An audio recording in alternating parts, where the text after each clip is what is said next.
Okay, to work this problem, we're going to use tabular integration. We'll differentiate 4 theta squared down to 0. So that's 4 theta squared, then 8 theta, then 8, then 0.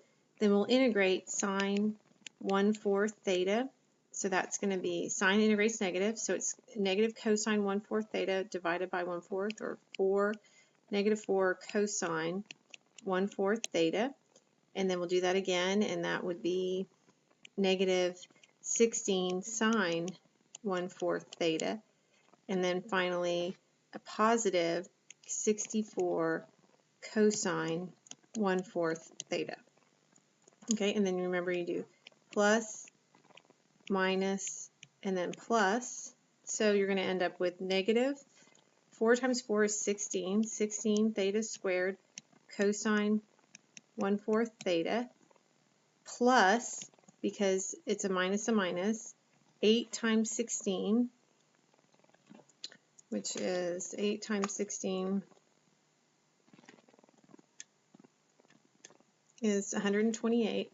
128 theta sine 1/4 theta, and then plus 64 times 8, which is 512 cosine 1/4 theta.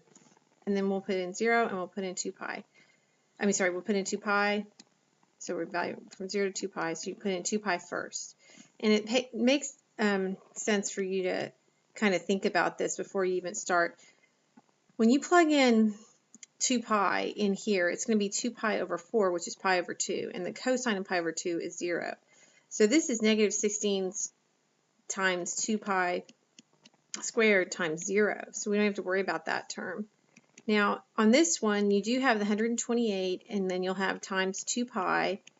The sine of 2 pi over 4 is just the sine of pi over 2, which is 1. So this is 128 times 2, which is the 256 pi. And then again here, this 512 times the cosine of 2 pi over 4, that's pi over 2. The cosine of pi over 2 is 0. So that's just 0.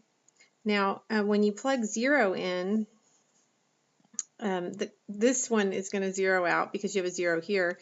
This one's going to 0 out because you have a 0 here. So the only one that matters is this one, and the cosine of 0, of course, is 1. So this is just going to be minus 512. So pretty straightforward there.